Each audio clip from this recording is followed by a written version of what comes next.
Excuse me. சாரிங்க. எதுக்கு? இல்ல உங்க வீடு எங்க வீடுன்னு சொல்லி கணேசன் சொதப்பிட்டான். அதெல்லாம் இருக்கட்டும். என்ன அது மூஞ்சில? ஓ இதா சும்மா மீசை இருந்தா பெரிய ஆம்பளை மாதிரி இருக்குன்னு நினைச்சாதான் கொஞ்சம் வரைஞ்சு பார்த்தேன். நல்லா இருக்கா? மீச வச்சு எல்லாரும் ஆம்பளை இல்லைங்க.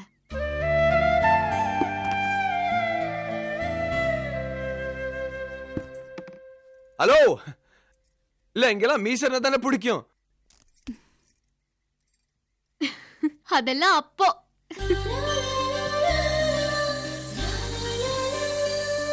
ஏய் நான் குளிச்சுட்டு வரேன்டா டேய்.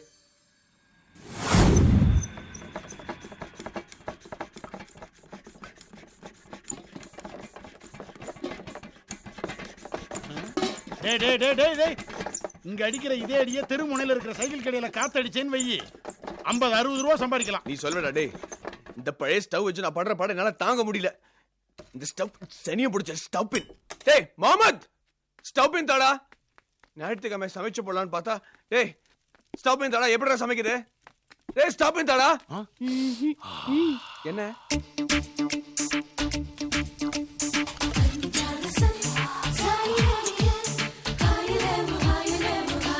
ராஜி உப்படமா? சிக்கன் ஃப்ரை வேகிற வாசத்தை பார்த்தா நாட்டுக்கோழி மாதிரி தெரியுது. நாம சிக்கன் சாப்பிட்டு எவ்வளவு நாளாச்சுடா? 3 மாசத்துக்கு முன்னாடி சுப்பையா கல்யாண மண்டபத்தில் சாப்பிட்டது. அடுத்து நாம எப்படா சிக்கன் சாப்பிடுவோம்? ஹலோ, யாரும் எங்க வீட்டு சாப்பாடெல்லாம் மூச்சு பிடிக்க வேண்டாம். யாரும் உங்க வீட்டு சாப்பாடெல்லாம் மூச்சு பிடிக்கலைங்க. இல்ல பிடிச்சோம். வேணா கேட்டு வாங்கி சாப்பிடுங்க. ஐயோ சொன்ன கேளுங்க. வேணாங்க. ஆஹா அதெல்லாம் முடியாது. எங்க வீட்டு சாப்பாடை மூச்சு பிடிச்சிட்டீங்க, எங்களுக்கு தான் வயிறு வலிக்கும். எல்லாரும் ரெடியா இருங்க, நானே சாப்பாடு கொண்டு வரேன். அவன் வேணான்னு சொன்னா எங்க பாஷையில வேணும்னு அர்த்தம். சீக்கிரமா கொண்டாங்க, ஒரு பிடி பிடிச்சிடுறோம்.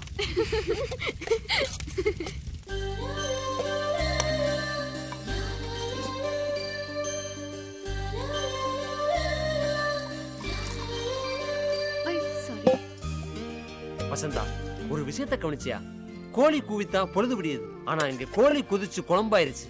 இனிமே இது எப்படி கூவும்?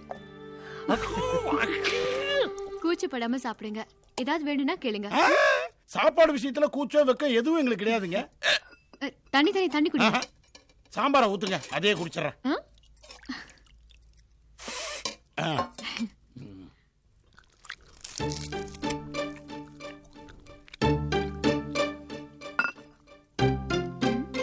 என்ன பேச்சே காணோம்?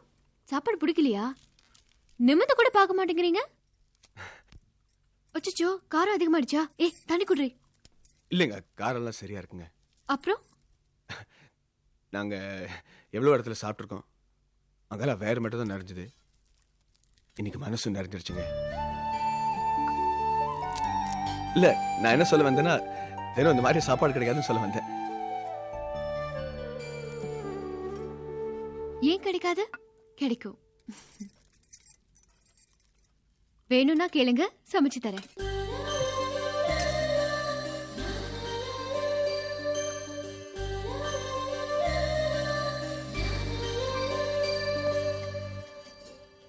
ராஜி, இதெல்லாம் கீழே எடுத்துட்டு போயிடு. நான் வந்துடுறேன். சரிக்கா.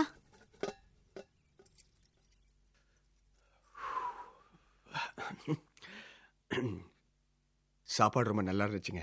தேங்க்ஸ். சாப்பாடை பத்திலாம் சொல்லிட்டீங்க, உங்களை பத்தி சொல்லுங்க. எங்களை பத்தி இல்ல, முதல்ல உங்களை பத்தி சொல்லுங்க. Ladies first. என்ன பத்தி சொல்றதுக்கு என்ன இருக்கு? நான், அப்பா, பாட்டி, ராஜி, அவ்வளவுதான். அம்மா இறந்துட்டாங்க. சாரிங்க. நீங்க சொல்லுங்க. உங்களுக்கு அம்மா தான் இல்ல, எங்களுக்கு யாருமே இல்ல.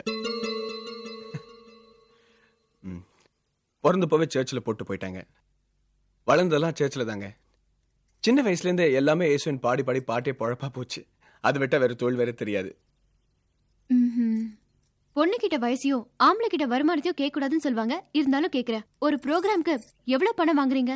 ஏன் வாடகை ஏத்து போறீங்களா? இதுதானே வாடங்கிறது. இல்லைங்க, உங்ககிட்ட சொல்றதுல என்னங்க இருக்கு? ஒரு ப்ரோக்ராம்க்கு பொதுவா 1500 ரூபா கொடுப்பாங்க. அதுல மைக் ஆம்பிளிஃபயர் அதிகத்துன்னு போய் ஒரு 600 ரூபா மிஞ்சும்.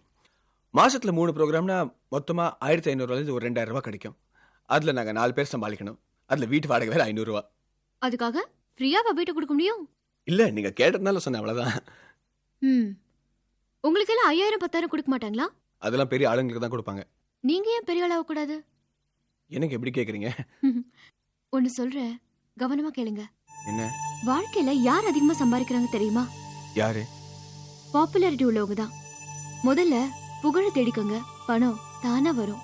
எப்படி எப்படி எப்படி எப்படி? புகழ் இருக்கிற இடத்துல தான் பணம் வந்து சேருமா? சூப்பர் ஐடியாங்க. ஆனா புகழுக்கு என்ன சேருது? யோசிங்க, எல்லாம் நானே சொல்ல முடியுமா?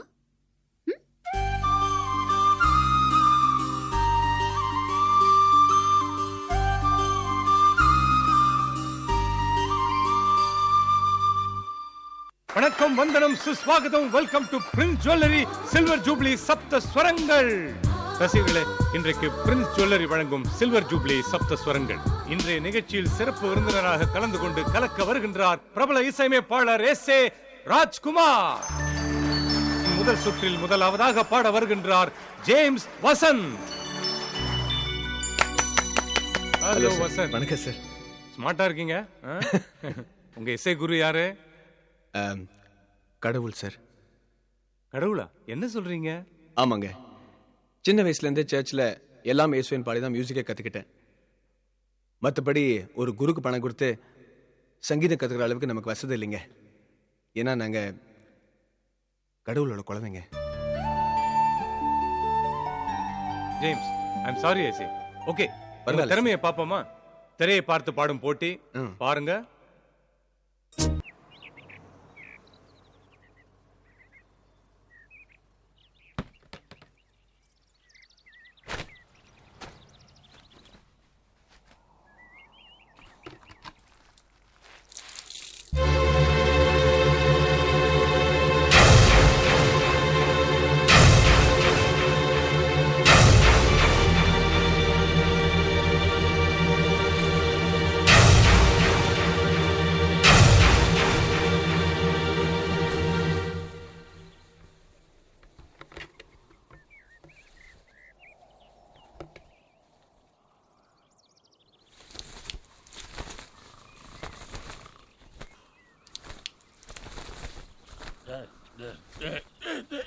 மழை வருது, எந்திரிங்கப்பா.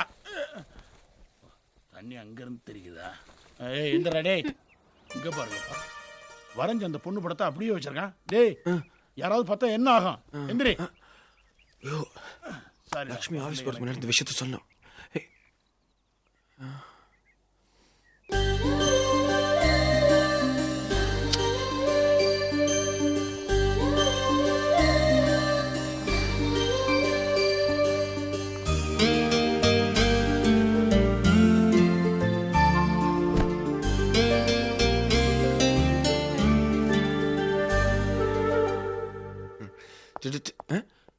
என்னடா என்னைக்கும் இல்லாத புதுசா காலையில 3 பேர் வரிசையா நிக்கிறீங்க?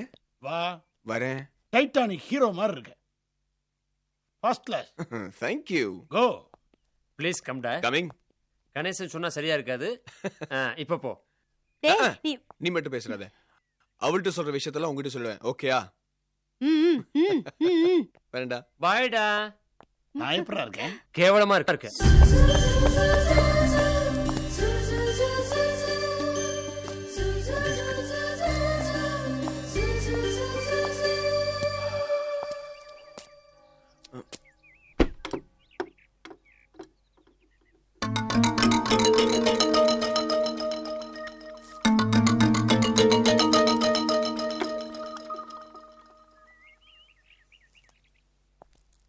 வீடு போட்டிருக்க. Order order order. நீங்க 2 பேரும் சேர்ந்து வாழ விருப்பப்படலேன்னு விவாகரத்து கேட்டு வழக்கு தொடர்ந்து 1 வருஷம் முடிஞ்சு போச்சு. இப்ப நீங்க 2 பேரும் சேர்ந்து வாழ விருப்பப்படுறீங்களா?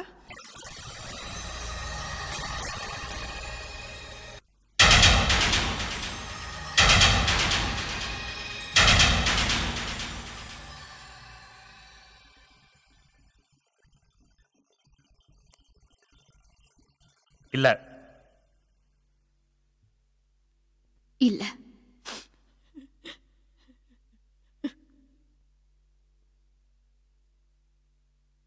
ஆக உங்களுக்கு ஒரு வருஷ காலம் சேர்ந்து வாழ வாய்ப்பு கொடுத்தும் இருவரும் சேர்ந்து வாழ விருப்பப்படவில்லை என்பதால் லக்ஷ்மி ஆகிய உங்களையும் ஆனந்தாகிய உங்களையும் concern divorce section 10 Hindu marriage actin படி விவாகரத்து செய்து தீர்ப்பளிக்கிறேன்.